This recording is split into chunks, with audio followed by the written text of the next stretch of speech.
नमस्कार दोस्तों। क्या हुआ जब अयोध्या में प्रकट हुआ साक्षात पुष्पक विमान। राम मंदिर में काम कर रहे मजदूरों ने जब यह नजारा देखा तो सभी के पैरों तले जमीन खिसक गई। 22 जनवरी प्राण प्रतिष्ठा से पूर्व अयोध्या में इतने बड़े चमत्कार का होना सभी को आश्चर्य में डाल रहा है। कुछ लोगों ने इसके साक्षात दर्शन किए हैं, जिन्होंने अपनी आंखों देखी। जो बताएं उसे सुनकर आपकी भी रोंगटे खड़ेडे हो जाएंगे। आगे बढ़ने से पहले अगर आप एक सच्चे सनातनी हैं, प्रभु श्री राम को अपना आराध्य मानते हैं, तो इस वीडियो को लाइक करके कमेंट बॉक्स में जय श्री राम जरूर लिखें। दोस्तों, 22 जनवरी 2024 को रामलल्ला अयोध्या के नए भव्य मंदिर में विराजमान होंगे। इस शुभ कार्यक्रम के लिए पूरे देश में निमंत्रण बांटा जा रहा है। शहर से लेकर गांव तक घर घर अक्षत वितरण में बच्चों से लेकर बड़े तक सहयोग कर रहे हैं। यहां तक कि महिलाएं भी घर घर जाकर अक्षत और श्री राम की अयोध्या की फोटो वितरण कर रही हैं। अयोध्या में राम मंदिर में भगवान राम लल्ला की प्राण प्रतिष्ठा कार्यक्रम की तैयारियां तेजी से की जा रही हैं। इस कार्यक्रम को बेहद भव्य बनाने के लिए कोई कसर नहीं छोड़ी जा रही है। इस बीच राम मंदिर निर्माण का कार्य भी तेजी से किया जा रहा है। मंदिर निर्माण में जो लक्ष्य लिया गया था उसमें लगभग 80% कार्य हो चुका है। 70 खंभों पर मूर्तिकारी का काम चल रहा है। पिछले दिनों त्योहार की वजह से यह धीमा पड़ गया था, लेकिन अब वह भी तेज गति से पूरा हो जाएगा। निर्माण कार्य जल्द से जल्द पूरा करने के लिए सभी मजदूर रात दिन मेहनत कर रहे हैं। लेकिन 10 जनवरी की रात कुछ ऐसा चमत्कार हुआ जिसे देखकर सभी मजदूरों के होश उड़ गए। जब रात्रि के समय सब मजदूर अपना काम निपटाकर तंबू में सो रहे थे, उसी समय अचानक से उन्हें वहां कुछ हलचल महसूस हुई। सुरेश नाम के एक मजदूर ने जब तंबू से बाहर झांक कर देखा तो उसे राम मंदिर के परिसर कुछ अजीब सी पीली चमकती हुई चीज दिखाई दी। उसने अपने साथियों को जगाना चाहा, लेकिन कोई भी उसके साथ नहीं आया। जब हिम्मत करके सुरेश जब राम मंदिर परिसर में पहुंचा तो वहां का नजारा बहुत चौंकाने वाला था, क्योंकि वहां पर उसे एक बहुत ही दिव्य चमत्कारिक विमान दिखाई दिया, जिसका आकार मोर के समान था, जो दिखने में काफी सुंदर और तेज से परिपूर्ण था, जो कि राम मंदिर परिसर में पिछले क्षेत्र में उतर रहा था। लेकिन उस विमान को नियंत्रित कौन कर रहा था यह समझ नहीं आ रहा था, क्योंकि उस विमान में इतना तेज था कि सामान्य आंखों से नहीं देखा जा सकता था। लेकिन समझ में कुछ ऐसा आ रहा था मानो स्वयं साक्षात भगवान राम पुष्पक विमान के माध्यम से अयोध्या में उतर रहे हों। सुरेश ने यह चमत्कार अपनी आंखों से देखा, लेकिन अचानक से ही वह बेहोश हो गया, क्योंकि वह उसके तेज को कुछ सहन नहीं कर पा रहा था। सुरेश जब सुबह उठा तो वह उसी स्थान पर मौजूद था और उसके साथ ही मंदिर निर्माण कार्य पूरा करने के लिए जा रहे थे। उसने सभी को रोककर रात्रि की सच्चाई बताई, लेकिन सभी उसकी हंसी उड़ा रहे थे। लेकिन सुरेश मन ही मन समझ चुका था कि प्रभु श्री राम अयोध्या आ चुके हैं। यह उसके लिए सौभाग्य था कि उसे इतना सुंदर दृश्य देखने को मिला, जहां शायद उसने साक्षात पुष्पक विमान के दर्शन किए थे। यानी कि प्राण प्रतिष्ठा से पहले अयोध्या प्रकट हुआ साक्षात पुष्पक विमान। दोस्तों, देश के अलग अलग हिस्सों में कई बार अजीब सी आकृति के विमान देखे गए हैं, जिनका संबंध कई बार तो एलियन के साथ जोड़कर भी देखा जाता है।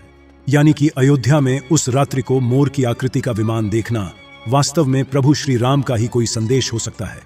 लेकिन क्या यह विमान सचमुच में पुष्पक विमान है? इसकी आखिर क्या गारंटी है? इसे समझने के लिए हमें पुष्पक विमान के रहस्य को अच्छे से जानना पड़ेगा। आगे हमारे YouTube चैनल माइंडेड मैन पर आपको पुष्पक विमान का रहस्य बताएंगे, जिसे समझकर आपको यकीन होगा कि अयोध्या में पुष्पक विमान का प्रकट होना कलयुग का सबसे बड़ा चमत्कार है। रामायण पुष्पक विमान का जिक्र है, जो पहले कुबेर के पास था। इसके बाद रावण ने उसे अपने सौतेले भाई कुबेर से लंका समेत बलपूर्वक हथिया लिया था। फिर रावण इसी के जरिए कहीं भी आता जाता था।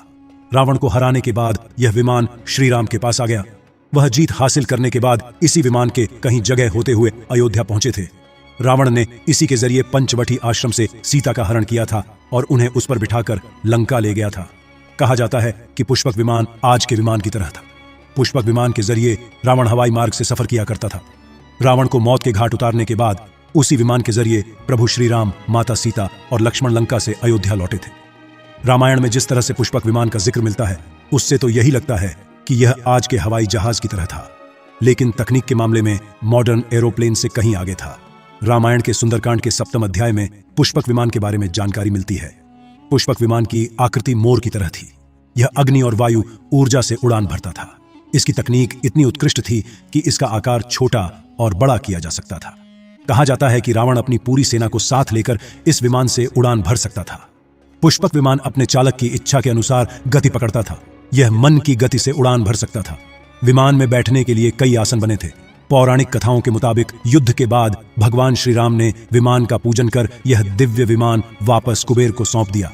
कुबेर ने पुष्पक विमान को भेंट स्वरूप प्रभु श्री राम को दे दिया, जिसके बाद इसी पुष्पक विमान से प्रभु श्री राम, माता सीता और लक्ष्मण अयोध्या पहुंचे। अब दोस्तों, कई हजारों सालों बाद एक बार फिर जब भव्य राम मंदिर का निर्माण हुआ है, तो प्रभु श्री राम अपने भाई लक्ष्मण और मां का सीता के साथ एक बार फिर से अयोध्या धाम पहुंच रहे हैं, वह भी अपने इसी पुष्पक विमान पर, जिसका नजारा वहां के मजदूर अपनी आंखों से देख चुके हैं। रामायण के प्रसंग में कहा गया है कि जब माता सीता को हरण करके रावण ले जा रहा था, तो रास्ते में जटायु ने अपने चोंच से रावण को चोट पहुंचाई थी। उस समय रावण पुष्पक विमान में ही मौजूद था। इसके बाद रावण ने तलवार से जटायु को लहूलुहान कर दिया था। जटायु घायल होकर जमीन पर गिर गए।